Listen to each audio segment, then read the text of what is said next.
गावखेड्यात अजूनही माणुसकी जपणारे काही समाजसेवक निर्भीडपणे आपले कार्य करत असून एक हात मदतीचा मानवतेसाठी या भावनेने पुढे येत आहे.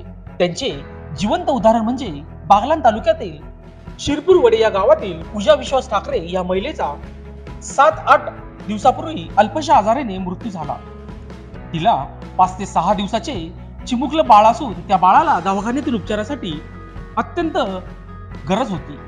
तिचा नवरा मूकबधीर असून त्याला ऐकू येत नाही. ही परिस्थिती काही समाजसेवकांना पाहायला मिळाल्याने त्यांनी सोशल मीडियाच्या माध्यमातून विविध ग्रुपद्वारे मोबाईलद्वारे चर्चा केली व मदतीसाठी नागरिकांना आवाहन केले. त्यात त्यांना मोठे यश आले आहे.